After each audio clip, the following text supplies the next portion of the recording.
Hello everyone, আসসালামু আলাইকুম। Welcome back to my another new blog. আমি আয়েশা। সবাই কেমন আছেন? আশা করি ভালো আছেন, সুস্থ আছেন। কাল আমি বানিয়েছিলাম ডিনারে বাটার পনির, তো সেটা আপনাদের সঙ্গে শেয়ার করব। তো চলুন ভিডিও স্টার্ট করি। বাটার পনির বানানোর জন্য আমি এখানে একটা কড়াই নিয়ে নিয়েছি। কড়াইতে একটু তেল নেবো, 3 থেকে 4 টেবিল স্পুন মতন দিয়ে এতে একটু 1 টেবিল স্পুন মতন বাটার দিয়েছিলাম। বাটার আর তেল একসঙ্গে মিশে গরম হয়ে গেলে ওতে আমি বেশ কিছু গোটা মশলা দিয়েছিলাম, যেমন একটা তেজপাতা দিয়েছিলাম, আর 5 থেকে 6টা লং দিয়েছিলাম, 4টে এলাচ, একটা দারচিনি, আর 1 টিস্পুন মতন শাহজিরা দিয়েছিলাম। দিয়ে তেলে ওটা ভালো করে একটু হালকা ফ্রাই করে 1-1.5 মিনিট।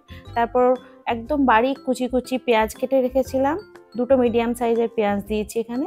দিয়ে পেঁয়াজটা হালকা পিঙ্ক বা ট্রান্সলুসেন্ট কালার হয়ে আসলে তখন 1 টেবিল স্পুন মতন আদা বাটা দিয়েছিলাম। আদা বাটাটা ভালো করে একটুখানি নেড়ে চেড়ে দিলাম যতক্ষণ না কাঁচা গন্ধটা দূর হয়ে যাবে। তারপর এখানে 3টে মতন বড় বড় সাইজের টমেটোকে পেস্ট করে রেখেছিলাম, সেই টমেটো পেস্টটাও দিয়ে দিলাম। দিয়ে ভালো করে একটু নেড়ে চেড়ে নিয়ে এতে আমি বেশ কিছু মশলা দেবো। 1 টিস্পুন হলুদ গুঁড়ো, 1 টিস্পুন লঙ্কা গুঁড়ো, 1 টিস্পুন ধনে গুঁড়ো, আর 1 টিস্পুন কাশ্মীরি লাল মির্চ দিয়েছিলাম। আর নুনটা দিয়েছিলাম পরিমাণ মতন, নিজেদের টেস্ট মতন। আপনিও নুনটা নিজের টেস্ট মতন দেবেন। যতক্ষণ ওদিকে মশলাটা কষা হচ্ছে ততক্ষণ এখানে আমি একটা ফ্রাই প্যান নিয়ে নিয়েছি। এতে 2 টেবিল স্পুন মতন তেল দিয়েছি আর 1 টিস্পুন মতন মাখন নিয়েছি। মাখনটা গলে গেলে পরে 1/2 টিস্পুন মতন হলুদ দিয়েছি, 1/2 টিস্পুন মতন লঙ্কা গুঁড়ো আর অল্প একটু নুন দিয়েছি। দিয়ে তেলটা একটু ভালো করে নেড়ে চেড়ে নিয়ে যে পনিরগুলো কিউব সাইজে ছোট ছোট কেটে রেখেছিলাম সেই পনিরগুলো দিয়ে নিলাম। দিয়ে একটুখানি কিছুক্ষণ ফ্রাই করে নেবো। পনিরটা এপিট ওপিট ভালো করে ফ্রাই করে নিয়ে আমি এখানে 1 ইঞ্চি মতন আদাকে কুচি কুচি করে কেটে রেখেছিলাম আর 3-4টে কাঁচা লঙ্কাকে কুচি কুচি করে কেটে রেখেছিলাম, সেটা দিয়ে নিলাম। দিয়ে ভালো করে আর একটু অল্প করে নেড়ে চেড়ে নিলাম। নিয়ে এবার এটাকে এক সাইডে রেখে দেবো। ততক্ষণে এদিকে মশলাটাও কষা হয়ে গেছে। মশলা কষা হয়ে গেলে এতে আমি 1/2 কাপ মতন দই দিয়ে দেবো। দইটা আমি আগেই ফেটে রেখে দিয়েছিলাম। আর দই দেওয়ার সময় গ্যাসের ফ্লেমটাকে অবশ্যই কম করে দেবেন, তা নাহলে দইটা ছানা কাটা মতন হয়ে যাবে।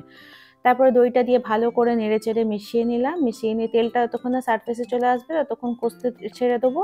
আর এখানে আমি বেশ 12-14টা মতন কাজুকে গরম পানি দিয়ে ভিজিয়ে রেখেছিলাম, সেটা এখন পেস্ট করে এতে দিয়ে দিলাম।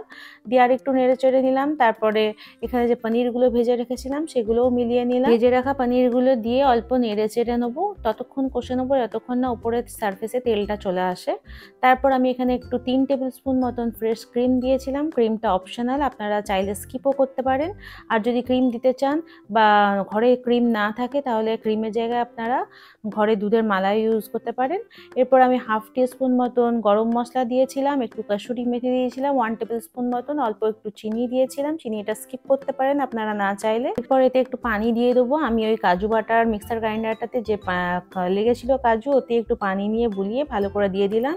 দিয়ে পানি দেওয়া হয়ে গেলে ঢাকনা দিয়ে দেবো। 7-8 মিনিট মতন ওতে কম গ্যাসে বসিয়ে রাখবো। আর এখানে প্রচণ্ড বৃষ্টি হচ্ছে, পনিরের সঙ্গে কি খাবো, রুটি খাবো। তো আমি আমার ছেলেকে রুটি আনতে পাঠাতে যাচ্ছিলাম, কিন্তু রুটি আনতে পাঠানো পসিবল ছিল না। এখন 3 দিন ধরে প্রচণ্ড বৃষ্টি হচ্ছে। তো এখানে আমি আটা ছেনে নিয়েছি। আটা ছেনে নিয়ে ওগুলোকে এখন আমি করছি, গোলা পাকিয়ে নিচ্ছি। আমি রুটি করার আগে সমস্ত গোলাগুলোকে পাকিয়ে নিই। সে রুটি বানাই, লুচি বানাই আর পরোটা বানাই, যাই বানাই, ফার্স্টে গোলাগুলোকে আগে সব পাকিয়ে নিই। তা নাহলে ওই একটু একটু করে ছিঁড়ে ছিঁড়ে করতে আমার বড্ড অসুবিধা হয়। তো এখানে গোলাগুলো সব পাকানো হয়ে গেছে। এরপর আমি রুটিটা বেলে নিয়ে সেঁকে নেবো। আমি যে বাটার পনিরের রেসিপিটা আপনাদের সঙ্গে শেয়ার করলাম, আপনারা ঘরে ট্রাই করবেন। যদি ভালো লাগে আমাকে কমেন্ট বক্সে অবশ্যই জানাবেন। এখানে আমি রুটিগুলো এবার বেলে নিচ্ছি। বেলে নিয়ে একসঙ্গে আমি 2-3টে করে রুটি সেঁকি, ম্যাক্সিমাম 3টে সেঁকি। আর সবসময় ইউজুয়ালি যখন করি তখন 2টোই সেঁকি। ফার্স্টে 3টে রুটি আমি একসঙ্গে বেলে নিয়েছিলাম আগে, তারপর সেঁকতে স্টার্ট করেছিলাম। তো এখানে আমি 2 করে রুটি কেমন করে সেঁকি ওটা আপনাদের সঙ্গে আজকে শেয়ার করি। আপনাদের যদি ভালো লাগে তো এরকম করে আপনারাও শিখতে পারেন, টাইম অনেকটা সেভ হয় এতে। রুটি আমি খুব ভালো বানাতে পারি, খুব সুন্দর রুটি ফোলে আমার কাছে, কিন্তু এই একটা কাজ যেন বড্ড মেসি হয়ে যায় কিচেনটা পুরো, ওই জন্য করতে আমাকে কেন জানি না কুড়েমি লাগে খুব। এখানে দেখুন প্রত্যেকটা রুটি আমার এরকম সুন্দর ফুলেছিল আর খুব সফট নরম হয়েছিল।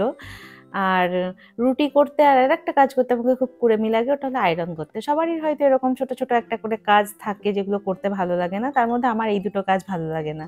এখানে সব রুটিগুলো সেঁকা হয়ে গেছে, টেবিলে এবার খাবার লাগিয়ে নিয়েছি। কিচেনটার কি অবস্থা দেখুন, একদম পুরো যাতা জঘন্য দশা হয়ে গেছিলো। পরিষ্কার করে নিয়েছিলাম অবশ্য রাত্রেবেলায়।